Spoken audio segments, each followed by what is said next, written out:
올해 크리스마스는 저희끼리만 보낼게요. 전화기를 귀에서 떼어낼 수가 없었다.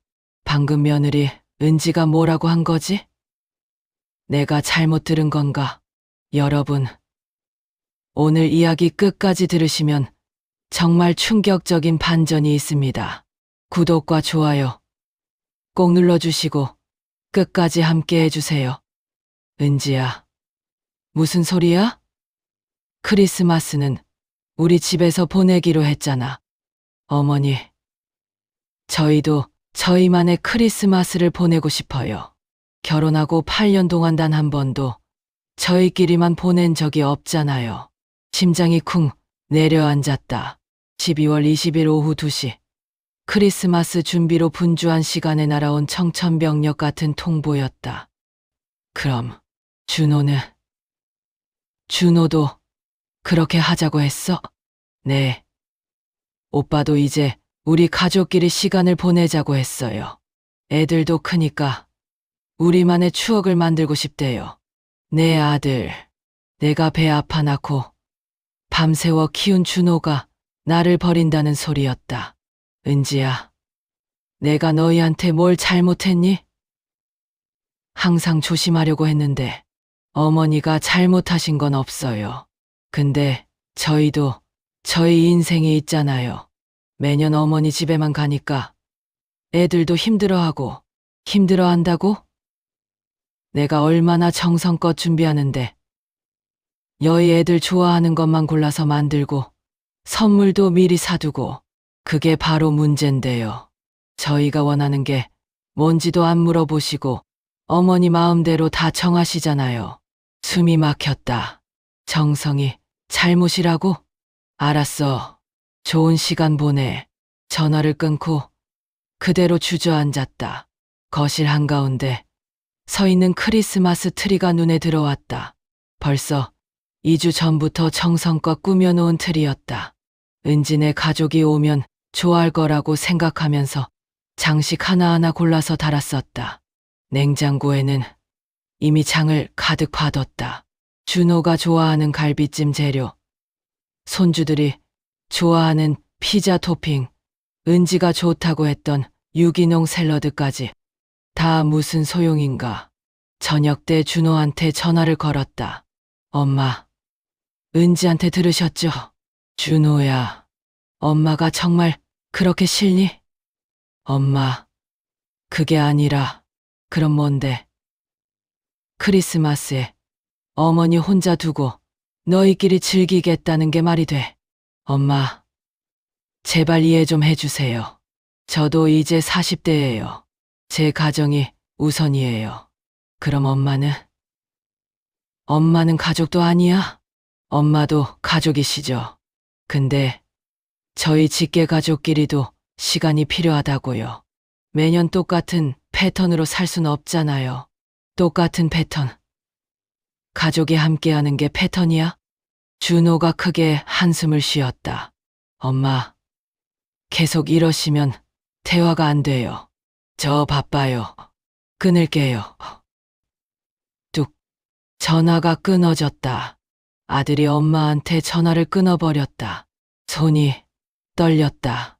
핸드폰을 소파에 던지고 울음이 터져 나왔다. 남편이 세상을 떠난 지 3년. 딸 지은이는 미국에서 살고 있어서 1년에 한 번 오면 다행이다. 내 곁에 있는 건 아들 준호네 가족뿐이었다. 아니, 있다고 믿었던 거였다. 밤새 뒤척이다가 새벽에 일어나 준호네 가족 단톡방을 열었다. 손주들 사진이 올라와 있었다. 내일 크리스마스 트리 보러 간대요. 완전 기대된다. 은지가 올린 글이었다. 댓글로 준호가 하트를 달았고 아이들도 좋아요를 눌렀다. 나는 그 단톡방에 없었다. 애초에 초대받지 못했다. 언제부터였을까? 내가 우리 가족에서 빠진 건 크리스마스까지 5일 동네 마트에 갔다. 계산대 앞에서 뒷사람 대화가 들렸다.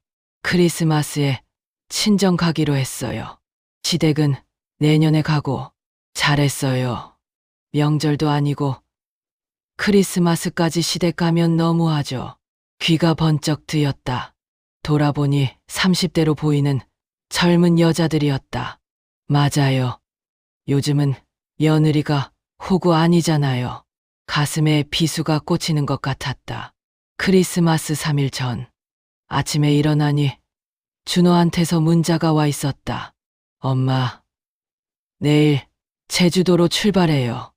25일까지 있다가 올게요. 좋은 크리스마스 보내세요. 좋은 크리스마스라니. 혼자 어떻게 좋은 크리스마스를 보내란 거야? 답장하지 않았다. 뭐라고 써야 할지 몰랐다. 잘 다녀와라고 쓰면 내가 허락하는 것 같고, 오지 마라고 쓰면 내가 악담하는 것 같았다. 그냥 일십으로 남겼다. 오후에 동네 친구 정숙이한테서 전화가 왔다. 야, 크리스마스에 뭐해? 우리 집에 올래? 우리 아들네 가족도 오기로 했어. 아니, 나도 준호네 오기로 했어. 또 거짓말이 나왔다. 그래, 좋겠다. 요즘 자식들 바빠서 얼굴 보기도 힘든데 전화를 끊고 나니 자괴감이 들었다. 왜 나는 사실대로 말하지 못할까? 우리 아들이 나를 버렸어. 크리스마스에 혼자 있을 거야라고 왜 말하지 못하는 걸까? 창피해서였다. 자식한테 버림받은 엄마라는 게. 크리스마스 이틀 전 냉장고를 열었다. 준비해뒀던 식재료들이 그대로 있었다. 갈비는 이미 양념까지 다 해뒀다. 4인분으로 한참을 들여다보다가 결국 다 꺼내서 냉동실에 넣었다. 언젠가는 쓰겠지. 준호네가 마음을 바꿔서 올 수도 있고, 아니지. 그들은 이미 제주도행 비행기표를 끊었다. 거실 트리를 보니 짜증이 났다. 볼 사람도 없는데 왜 켜놨나 싶어서 플러그를 뽑아버렸다. 어둠 속에 잠긴 트리가 더 쓸쓸해 보였다. 소파에 앉아 TV를 켰다. 크리스마스 특집 프로그램이 나오고 있었다. 가족과 함께하는 따뜻한 크리스마스. 리모컨을 집어던지고 싶었다. 핸드폰을 들고 준호한테 전화를 걸었다. 세 번째 신혼 끝에 받았다. 엄마, 왜요? 바쁜데. 준호야, 정말 안 오는 거니? 엄마, 벌써 몇 번을 말씀드려요. 저희는 이번에 꼭 가족끼리 보내고 싶어요. 가족이면 엄마도 포함 아니야? 엄마는 엄마 인생 사세요. 저는 제 인생 살고요. 준호야, 엄마, 이제 그만 전화하세요. 은지도 스트레스 받는다고 그래요. 엄마, 전화 올 때마다. 뭐, 엄마가 계속 이러시니까 은지가 힘들어해요. 그만, 좀 집착하세요. 집착? 내가 자식한테 집착한다고? 알았어. 다시는 안 할게. 전화도 안 할게. 엄마. 극단적으로 전화를 끊어버렸다. 이번엔 내가 먼저. 눈물이 났다. 억울해서, 화가 나서, 슬퍼서. 언제부터 내 존재가 이렇게 부담스러운 것이 되어버린 걸까? 크리스마스 전날 밤, 잠이 오지 않았다. 천장을 보면서 지난 세월들이 주마등처럼 스쳐 지나갔다. 준호가 태어났을 때, 그 작은 손이 내 손가락을 꼭 쥐었을 때의 감동. 준호가 학교 다닐 때 매일 도시락 싸주고 학원 픽업하고 숙제 봐주던 시절. 준호가 대학 갈 때 등록금 마련하려고 파트타임으로 일했던 기억. 준호가 결혼할 때 예식장에서 눈물 흘리며 축복했던 그날. 다 뭐였나? 결국 이렇게 버림받으려고 그 모든 걸 한 거였나? 핸드폰을 들고 준호네 인스타그램을 들어가 봤다. 최신 게시물이 올라와 있었다. 제주도 공항 사진이었다. 드디어 우리 가족만의 크리스마스 여행 시작. 샵 가족 여행 샵 제주도 샵 크리스마스. 댓글이 수십 개 달려 있었다. 부럽다. 가족끼리 좋겠어요. 애들 표정 보세요. 크크 완전 신난다. 힐링 제대로 하시겠어요. 나는 그 가족에 포함되지 않았다. 손주들 사진을 확대해서 봤다. 환하게 웃고 있었다. 할머니 없어서 좋다는 표정으로. 12월 25일 아침 7시에 눈이 떠졌다. 평소보다 일찍 일어난 건 잠을 제대로 못 자서였다. 창밖을 보니 눈이 내리고 있었다. 화이트 크리스마스. TV에서는 아나운서가 들뜬 목소리로 말하고 있었다. 오늘은 가족과 함께 따뜻한 하루 보내시기 바랍니다. TV를 껐다. 핸드폰을 확인했다. 준호한테서 문자 하나. 메리 크리스마스. 딱 그것뿐. 통화는커녕 영상통화 제한도 없었다. 답장하지 않았다. 부엌에 가서 냉장고를 열었다. 1인용 김밥 한 줄이 전부였다. 어제 편의점에서 산 거였다. 이게 내 크리스마스 식사구나. 김밥을 먹으면서 창밖을 봤다. 맞은편 아파트에서는 온 가족이 모여 있는 게 보였다. 어린아이가 선물 상자를 들고 뛰어다니고 있었다. 눈을 감았다. 보고 싶지 않았다. 오전 10시. 정수기한테서 전화가 왔다. 야, 너 진짜 집에 있어? 준호네는? 애들이 여행 갔어. 뭐? 크리스마스에? 응, 제주도로. 그럼 너는 혼자 있는 거야? 침묵이 흘렀다. 야, 당장 우리 집으로 와. 혼자 있지 마. 괜찮아. 나 혼자 있고 싶어. 무슨 소리야? 크리스마스에 혼자 있으면 어떡해? 우리 집에 와. 밥도 많이 했어. 정수가. 나 정말 괜찮아. 전화 끊을게. 전화를 끊고 핸드폰을 무음으로 바꿨다. 혼자 있고 싶다는 건 거짓말이었다. 하지만 친구 집에 가서 행복한 가족을 보는 건 더 고통스러울 것 같았다. 오후 1시쯤 현관문 소리가 났다. 누군가 벨을 누르고 있었다. 누구세요? 저예요. 정숙이. 문을 열지 않았다. 야, 문 열어. 내가 국 끓여왔어. 정수가. 그냥 가. 나 괜찮아. 괜찮긴 뭐가 괜찮아. 문 안 열면 여기서 하루 종일 서 있을 거야. 결국 문을 열었다. 정수기가 양손 가득 음식을 들고 서 있었다. 왜 이래? 미안해. 미안하긴.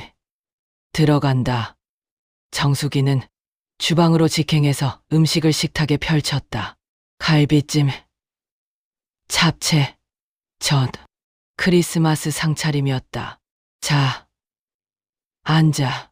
같이 먹자. 정수가. 울지 마. 울면 나도 울어. 우리는 말없이 밥을 먹었다.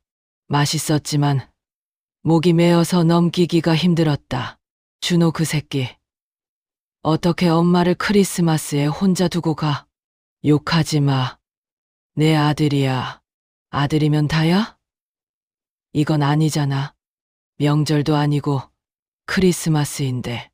애들도 애들, 인생이 있는 거지 뭐. 인생. 그래서 엄마는 버려도 돼? 나는 대답하지 못했다. 정수기는 저녁까지 함께 있다가 8시쯤 돌아갔다.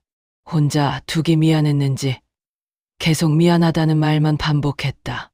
정수가. 고마워. 덕분에 크리스마스를 혼자 보내진 않았네. 야, 내년 크리스마스는 우리 집에서 보내자. 약속해. 그래. 문을 닫고 혼자 남았다. 거실이 너무 조용했다. 시계 초침 소리만 똑딱똑딱 들렸다. 핸드폰을 켰다. 준호한테서 사진이 한 장 왔다. 제주도 바닷가에서 찍은 가족 사진이었다. 내 사람 모두 환하게 웃고 있었다. 오늘 너무 행복했어요. 우리 가족만의 크리스마스 최고. 은지가 보낸 문자였다. 나는 답장하지 않았다. 그리고 사진을 확대해서 한참 동안 봤다. 저렇게 웃는 얼굴을 본 지 얼마나 됐을까. 우리 집에 올 때는 항상 의무적인 표정이었는데 내가 없으니까 저렇게 행복해 보이는구나. 12월 26일 준호네는 28일에 서울로 돌아온다고 했다. 그것도 문자로. 나는 하루 종일 집에만 있었다. 밖에 나갈 이유가 없었다. TV를 켜니 연말 특집 프로그램이 나오고 있었다. 올 한 해 가족과 함께한 시간들, 소중한 추억이 되셨나요? TV를 껐다.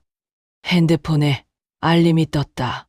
준호 인스타그램에 새 게시물. 제주도 마지막 날.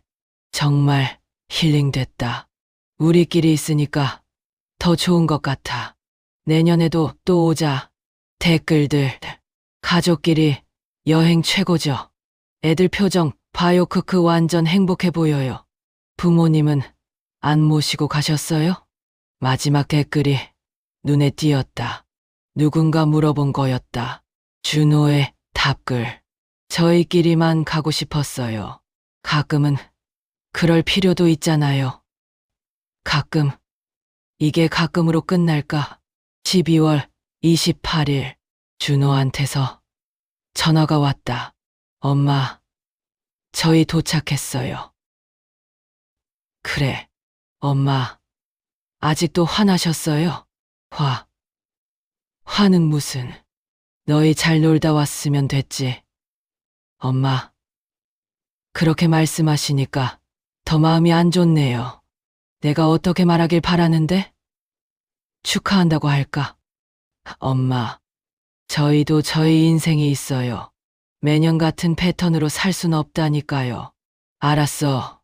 이제 패턴 바꿨으니까 만족하니? 엄마, 뭐? 내가 뭐 잘못 말했어?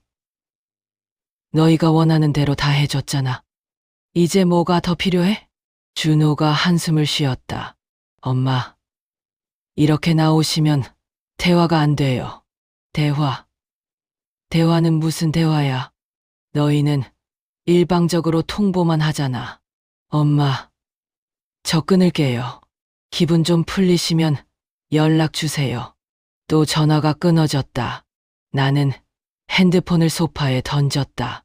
12월 31일, 한 해의 마지막 날이었다. 친구들이 저녁에 모이자고 했지만 거절했다. 나가고 싶지 않았다. 저녁 8시쯤 준호한테서 문자가 왔다. 엄마, 새해 복 많이 받으세요. 내년엔 더 자주 뵐게요. 더 자주 본다는 게 무슨 의미일까? 1년에 한두 번 더 보는 거? 답장하지 않았다. 자정이 되자 폭죽 소리가 들렸다. 사람들이 새해를 축하하고 있었다. 나는 침대에 누워 천장만 바라봤다. 새해가 밝았지만 아무것도 달라지지 않을 것 같았다. 1월 2일, 설날이 다가오고 있었다. 예년 같으면 벌써 설 준비를 시작했을 때였다. 준호한테서 전화가 왔다. 엄마, 설날에 집에 오지 마. 너희끼리 보내. 엄마, 무슨 소리예요? 설날은 당연히 가야죠. 당연히.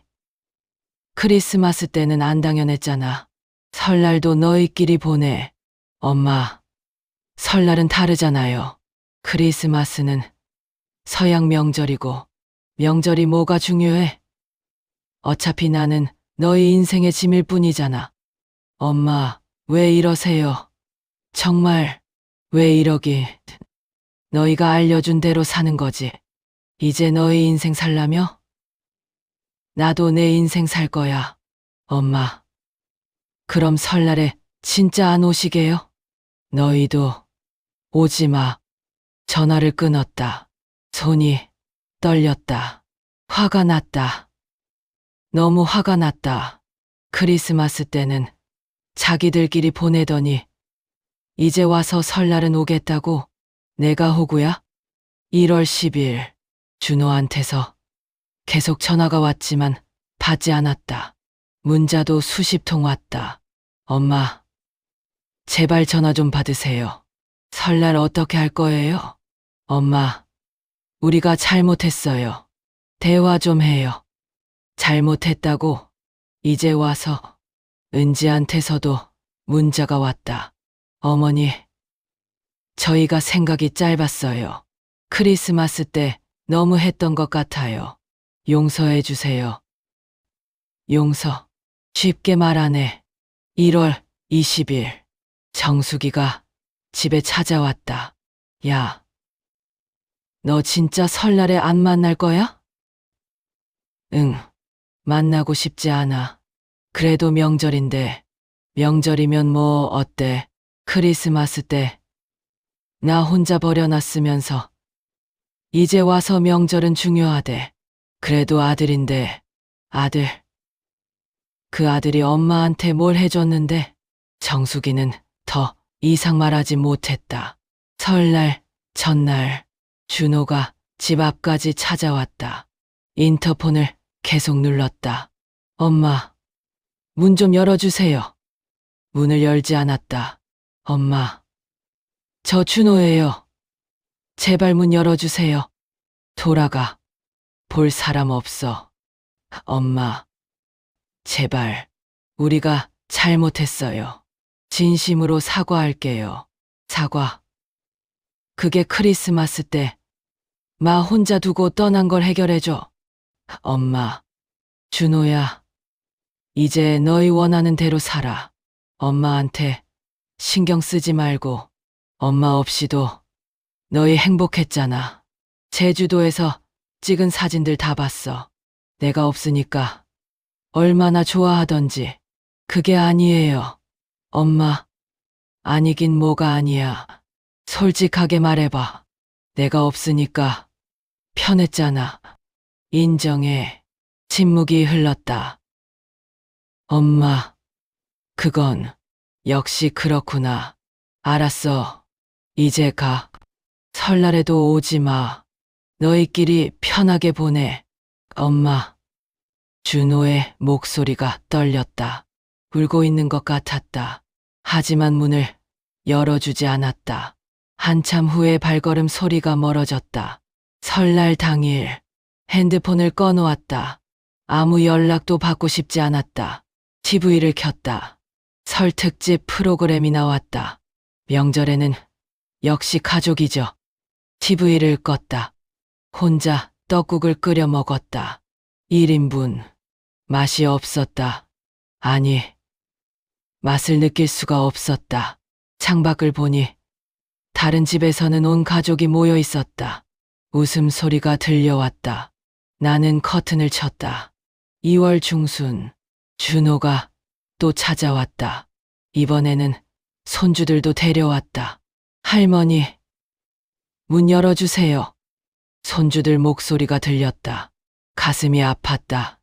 아이들한테 죄는 없는데, 하지만 문을 열지 않았다. 엄마, 제발. 손주들이 할머니 보고 싶다고 그래요. 문 좀 열어주세요. 그럴 줄 알았으면 크리스마스 때 혼자 두지 말았어야지. 엄마, 제발, 돌아가. 다시는 오지 마. 결국 그들은 돌아갔다. 그날 밤, 정수기한테서 전화가 왔다. 야, 너 너무하는 거 아니야? 손주들까지 거절하면 어떡해? 난 별로야. 보고 싶지 않아. 아니, 크리스마스 한 번 안 온 걸 가지고 언제까지 이럴 거야? 한 번이 문제가 아니야. 그들이 나를 어떻게 생각하는지가 문제지. 나는 그냥 편할 때만 찾는 존재야. 필요할 때만 쓰는 도구고. 그래도 아들이고 손주들인데 아들이면 다야?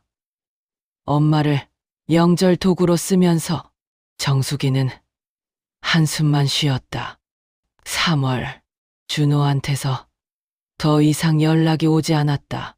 포기한 것 같았다. 나는 매일 혼자 지냈다. 정수기와 다른 친구들만 가끔 만났다. 어느 날 동네 슈퍼에서 은지를 마주쳤다. 어머니, 나는 고개를 돌리고 지나쳤다. 어머니, 제발 한 번만 이야기해요. 뒤돌아보지 않고 집으로 돌아왔다. 현관문을 잠그고 소파에 앉았다. 가슴이 답답했다. 화가 났다. 화가 풀리지 않았다. 아직도, 지금도 사람들은 말한다. 그냥 넘어가라고. 자식인데 어쩌겠냐고. 명절 도구로라도 쓰이는 게 어디냐고.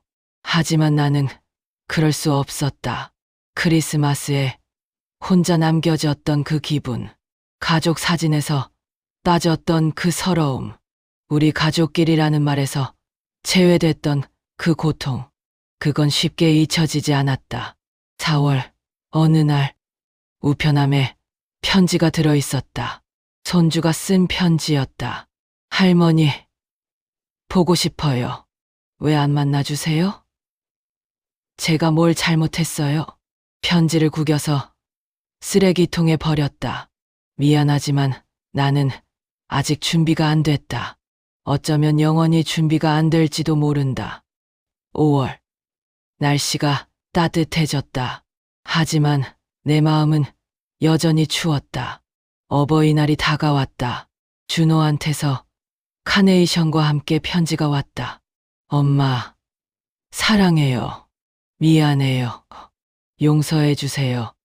카네이션을 쓰레기통에 버렸다. 편지는 읽지도 않고 찢어버렸다. 정수기가 말했다. 야, 언제까지 그럴 거야? 모르겠어. 화가 안 풀려. 그래도 자식인데, 자식이라고 다 용서해야 돼. 엄마 마음은 누가 생각해줘. 지금은 6월. 준호는 더 이상 연락하지 않는다. 포기한 것 같다. 나는 여전히 혼자 지낸다. 가끔 손주들 생각이 난다. 보고 싶기도 하다.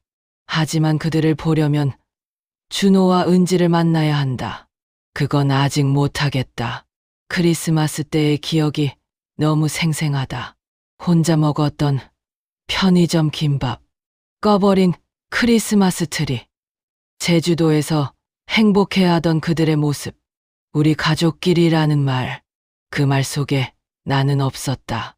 그래서 나는 아직도 화가 난다. 아직도 용서할 수 없다.